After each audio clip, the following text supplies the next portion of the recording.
মানে চৰকাৰখনৰ 5 বছৰ হ'ল এইখন আমাৰ শেষ বিধানসভা মই মানে বাজেট ভাষণটো পঢ়ি বাইদেউৰ ভাগৰ বাজেট ভাষণটো পঢ়ি মই হেদনা অহা নাছিলোঁ ঘৰত গৈ গোটেই ৰাতি বাজেট ভাষণটো প্ৰথমৰ পৰা শেষলৈকে পঢ়িলোঁ তাৰপিছত আকৌ আজি ৰাতিপুৱাও পঢ়ি আহিলোঁ দুবাৰ পঢ়ি মই ভাবিলোঁ যে কি পালোঁ বাজেট ভাষণটো পঢ়ি গোটেই বাজেট ভাষণটো পঢ়ি মই দেখিলোঁ যে এই গোটেই বাজেট ভাষণৰ 4 ভাগৰ 3 অংশ অকল হিতাধিকাৰী আঁচনি 4 ভাগৰ 3 অংশ হিতাধিকাৰী আঁচনি আমুকটো দিলোঁ তামুকটো দিলোঁ ইমান টকা দিলোঁ ইমানটা ল'ৰাক দিলোঁ ইমানজনী ছোৱালীক দিলোঁ ইমানগৰাকী মহিলাক দিলোঁ গোটেই অকল এইটো লাইন আমি কি পালোঁ যোৱা 5 বছৰ আৰু কি হেৰুৱালোঁ আমি দেখিলোঁ যে এই চৰকাৰখনৰ দিনত আমাৰ অসমত 8259খন স্কুল বন্ধ হৈ গ'ল 8259খন স্কুল বন্ধ হ'ল আমাৰ এয়াৰপোৰ্ট একমাত্ৰ ইণ্টাৰনেশ্যনেল এয়াৰপোৰ্টটো আমাৰ বৰঝাৰ এয়াৰপোৰ্টটো আমি আদানীক দি দিলোঁ জল পৰিবহণ বিভাগটোক আমি কমপ্লিট ব্যক্তিগতকৰণ কৰিলোঁ এই চৰকাৰৰ দিনত দেখিলোঁ যে ধান উৎপাদন হ্ৰাস হৈ গ'ল মই এতিয়া সংখ্যাটো ক'বলৈ গ'লে আপুনি অলপ পিছতে দেৰি হৈছে বুলি চিঞৰি দিবৰ কাৰণে সংখ্যাটো নকওঁ ধান উৎপাদন কমি গ'ল অসমীয়া মানুহে উৎপাদনত ধৰাৰ ঠাইত লাহে লাহে প্ৰফেশ্যনেলিজিম এৰি বেছি এলেহুৱা হ'বলৈ ধৰিলে আৰু অসমীয়া মানুহৰ এতিয়া গাঁৱত অকল দুটাই কাম হয় হাজিৰা কৰিব লাগিব মিস্ত্ৰীৰ লগত যোগালী কৰিবলৈ যাব লাগিব নহ'লে বেংগলোৰ বা চেন্নাই বা আপোনাৰ কেৰালাত গৈ ছিকিউৰিটি গাৰ্ড কৰাৰ বাহিৰে এই চৰকাৰখনৰ দিনত গাঁৱৰ অৱস্থা একদম দেউলীয়া কৰি পেলালে তো অসমৰ এতিয়া আমি দেখিলোঁ যে বহিৰাজ্যত কাম কৰিবলৈ গ'ল মুখ্যমন্ত্ৰীয়ে নিজে ক'লে আজি যে এমাহত 50টাকৈ ল'ৰা মৰিছে আৰু 6 মাহত 162টা ল'ৰা মৰিছে অসমৰ মুখ্যমন্ত্ৰী হিচাপ আছে আজিও কৈছে তেওঁ গতিকে এইটোৰ পৰা প্ৰমাণিত হয় যে এই চৰকাৰখনে নিজৰ ৰাজ্যৰ ভিতৰত মানুহ এজনক ইনকাম দিবৰ কাৰণে কাম দিবৰ কাৰণে সমৰ্থ হোৱা নাই আৰু সেইকাৰণে অসমৰ ল'ৰা গৈ বেংগলোৰত গৈ মৰিবলগীয়া হৈছে একেলগতে 4জন মিচিং ল'ৰা মৰি আছিলে আজি অসমৰ মাটি আদানী আম্বানী ৰামদেৱৰ হাতলৈ গ'ল তেখেতে খুব কৈ আছিল অলপ আগত আমাৰ অকল কাৰ্বি আংলঙৰ মাটি 1,20,000 বিঘা মাটি আম্বানী আদানীৰ হাতলৈ গৈ আছে এতিয়া এইটো গৈছে বস্তুৰ মূল্য এই চৰকাৰখন অহাৰ আগতে 1 কেজি নিমখৰ দাম আছিলে 3 টকা এতিয়া 10 টকাৰ পৰা 35 টকাৰ ভিতৰত এই চৰকাৰখন অহাৰ আগতে এটা মুৰ্গীৰ ডিমৰ দাম আছিলে 3 টকা এতিয়া 10ৰ পৰা 15 টকাৰ ভিতৰত আমি টুল গেট পালোঁ 27খন নদী বান্ধ পালোঁ আৰু ধাৰ পালোঁ কিমান তৰুণ গগৈ চৰকাৰৰ দিনলৈকে ধাৰ আছিলে 42,000 কোটি টকা এতিয়া যোৱা 31 মাৰ্চ 2025 তাৰিখলৈকে ধাৰ হ'লগৈ 1,77,983 কোটি 20 লাখ টকা 1,77,000 মানে 2 লাখ কোটি টকা এবাৰ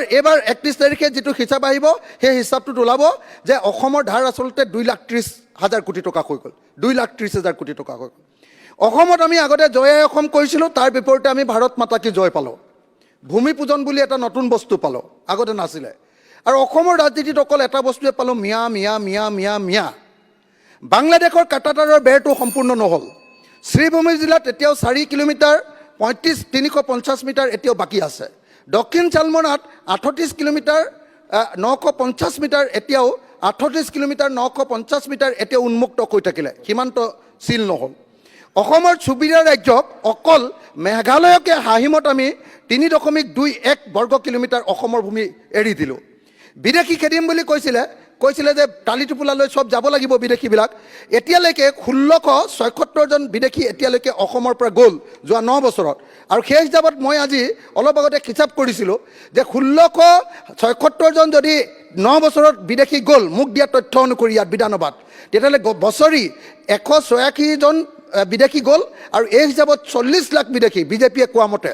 বিদেশী যাবৰ কাৰণে আমি বিজেপি চৰকাৰখনক অসমত শাসন কৰিবলৈ দিব লাগিব 21,480 বছৰ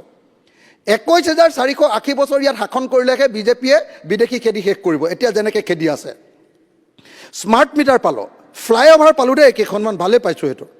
তাৰপিছত অৰুণোদয়ৰ নামত 1250 টকা পাইছোঁ মহিলা উদ্যমিতাৰ নামত 10,000 টকা পাইছোঁ কিন্তু 6 জনগোষ্ঠীৰ জনজাতিকৰণ নাপালোঁ কেঁচা চাহপাতৰ মূল্য কমি গ'ল কিন্তু সকলো বস্তুৰ দাম বাঢ়ি গ'ল বানমুক্ত গুৱাহাটী নাপালোঁ আৰু বানমুক্ত অসমো নাপালোঁ NRCখন আজিও নহ'ল অসম চুক্তিৰ আধাৰত খিলঞ্জীয়াৰ সুৰক্ষা কবচো নাপালোঁ আৰু আমি এই চৰকাৰৰ দিনত জুবিন দাক হেৰুৱালোঁ জনজাতিবিলাক মিচিং সোণোৱাল কছাৰী ঠেঙাল কছাৰী তিৱা ৰাভাক 6 শিডিউল দিম বুলি কৈছিলে ৰাম ঠগন দিলে অসমীয়াৰ বাবে সাংবিধানিক সুৰক্ষা কৱচ নাপালোঁ, পথাৰত এক টোপালো আমি পানী নাপালোঁ। PHC জল জীৱন মিছনৰ ঠিকাদাৰবিলাকে এতিয়া ছুইচাইড কৰিবলৈ আগবাঢ়ি গৈছে।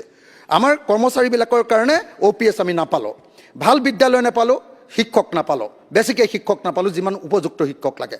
আশাকৰ্মীৰ দৰমহা 3,000 পৰা 4,000 হ'ল, কিন্তু অতি কমেও আশাকৰ্মীৰ দৰমহা 10,000 কৰিব লাগে। আশা ছুপাৰভাইজাৰৰ দৰমহা 10,500 টকা হ'ল, এইটো অতি কমেও 20,000 কৰিব লাগে। ৰান্ধনীৰ দৰমহা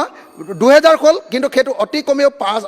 5,000 কৰিব লাগে। অংগনবাড়ী কৰ্মী সহায়িকাৰ দৰমহা 8,000 আৰু 4,000 হ'ল, সেইটো অতি কমেও 20,000 আৰু 15,000 কৰিব লাগে। জীৱিকা সখীৰ 9,000, সেইটোৰ দাম অতি কমেও 15,000 কৰিব লাগে। তাৰপাছত মই দুটা শব্দ কম আৰু গাঁও প্ৰধানবিলাকৰ 14,000 দৰমহাটো 30,000 কৰিব লাগে। VDP বিলাকে 25জন মানুহে এবছৰত 2,500 টকা পায়, এবছৰত 100 টকা পায়, সেইটো বঢ়াব লাগে। এমাহত 3,000 টকাকৈ পোৱাৰ ব্যৱস্থা কৰিব লাগে। অৰুণোদয়ে 3,000 টকাকৈ সকলোকে দিম বুলি কৈছিলে, সকলো মহিলাকে দিম বুলি কৈছিলে, নাই দিয়া। গতিকে সকলো মহিলাকে অৰুণোদয় দিয়াৰ ব্যৱস্থা কৰিব লাগে। মাইক্ৰ' ফাইনেন্সৰ ধাৰ মাৰি দিম বুলি কৈছিলে সকলো মহিলাকে, এতিয়ালৈকে মই লেক কৰি দিছোঁ, এতিয়ালৈকে মানে 12,500 কোটি টকাৰ ভিতৰত অকল 2,300 কোটি টকা ধাৰ মাৰিলে, 9,700 কোটি টকা ধাৰ মাৰিবলৈ বাকী থাকিব। বৃদ্ধ পেঞ্চন 1,250 টকা, 1,250 টকাৰ 3,000 টকা কৰিবলৈ মই দাবী জনাইছোঁ, এতিয়া 400 টকা কৰিছে। ৰেকৰ্ডত নাথাকে।